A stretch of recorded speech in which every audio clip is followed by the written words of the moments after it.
environment where people can be boldly vulnerable and know that life goes on one step at a time. Thank you. I think that most of the depends on the managers in the company. Again, the policy also that is something.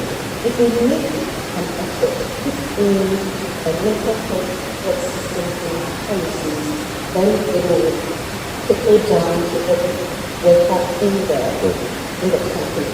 Again, there's a need for us to also educate our managers to get some basic skills in how to relate to workers, how to be able to identify what are certain things they find in their workers. Again, how they relate to workers that they should be able to that. Again, I think this was mentioned before the employee assistance program. We have that employee assistance program that we could also train companies to have in their companies. This was called it puts in a system that can identify people that need deliver goals, that when things go wrong, they don't take an undue stress away from work.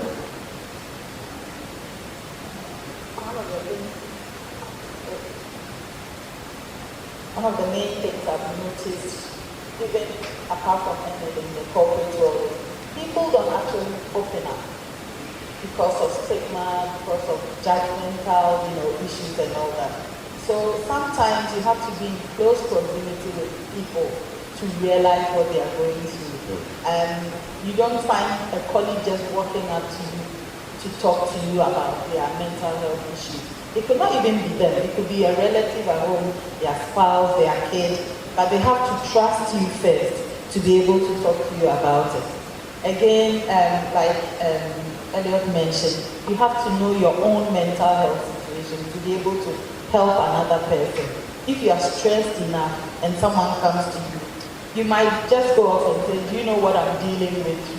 You have to show empathy, but you have to be sure that yourself, you are okay before you can help someone.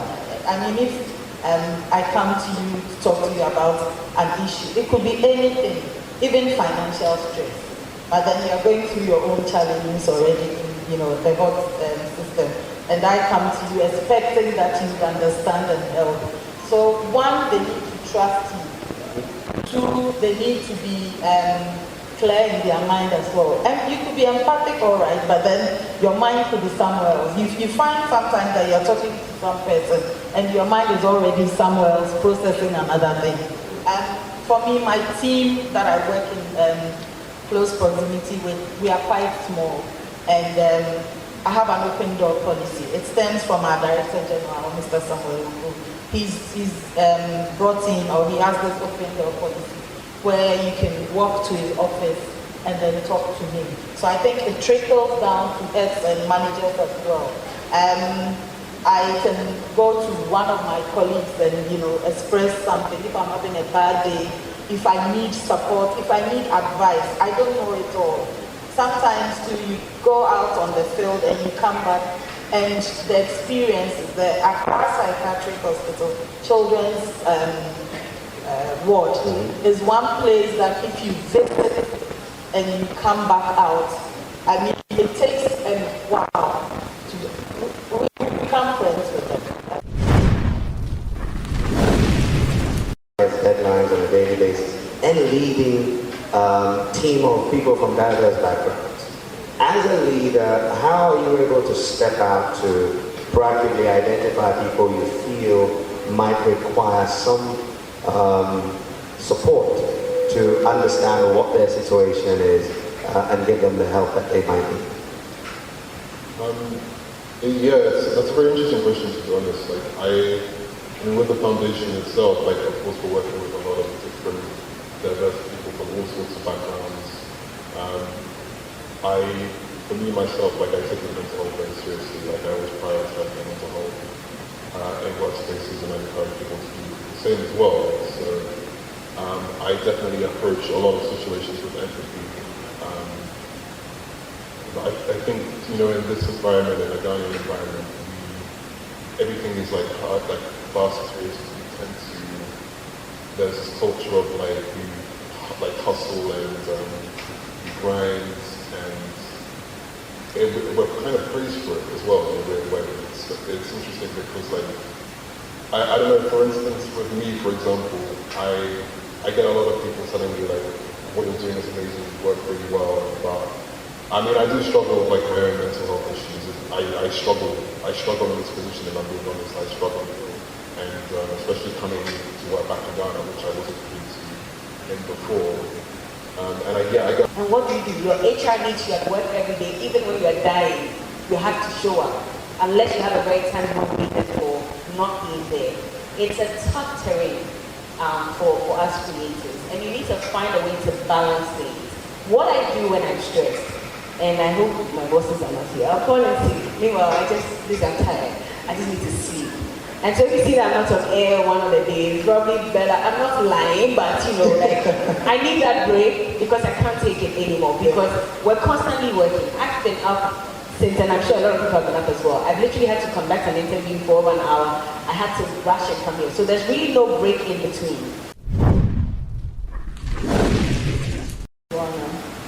It's good to see CEOs, entrepreneurs, and key stakeholders in corporate Ghana and all well-meaning individuals here gathered today to support a cause that touches the very heart and soul of communities in Ghana, and the firm belief that our united efforts will bring about transformative change.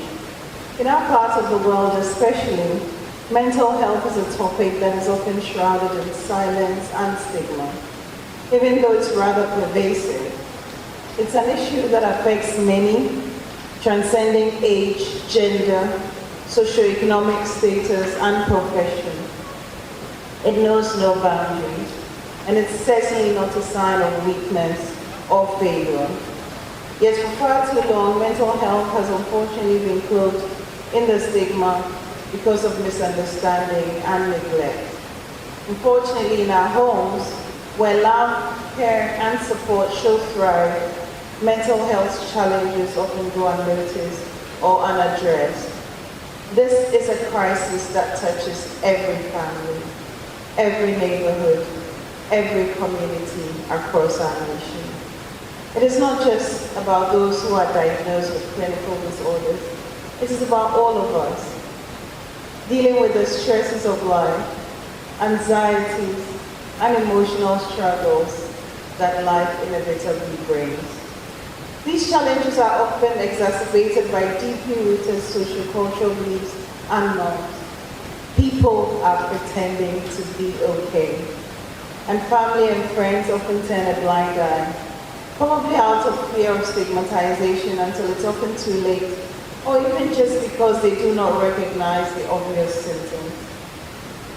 A few years ago, a story reported in the news of a man who had been showing withdrawal symptoms at home, especially towards his wife, for some time. All efforts to understand this new behavior proved futile. One night, the children heard some unusual noises coming from their parents' bedroom. They rushed there only to see their father holding a gun. He shot his wife and immediately shot himself.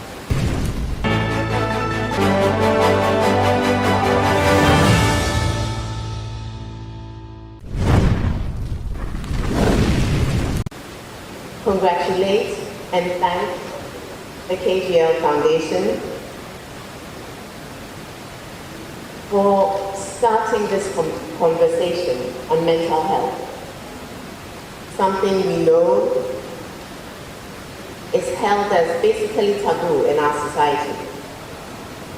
I'm very happy that we started it today, and I know that it will mushroom and grow and become something that is easily talked about, as opposed to what it has always been. Ladies and gentlemen, in 2019, the World Health Organization, WHO, launching the WHO Special Initiative for Mental Health, published that 1 in every 8 persons worldwide lives with mental health disorders, of which depression is the most common. The numbers have, of course, increased exponentially, as we've heard, by about 20% through the COVID pandemic and post-COVID period with dire consequences. In Ghana, the figures are astounding. 13% of Ghanaians have common mental health conditions, while 3% have severe mental health conditions such as schizophrenia, among others. Yet less than 1% are able to receive treatment. Despite these daunting statistics, mental health continues to remain a taboo subject, with patients stigmatized, discriminated against, suppressed, and have their rights systematically violated. There is very little epidemiological data on persons living with mental health conditions who attend primary care facilities in Ghana. And to the best of my knowledge, none in the central and northern parts of our country, as Ghana has 3 psychiatric hospitals and all are in the southern part of the country. But it is well known that women, the poor and vulnerable, young and adolescent children are most at risk.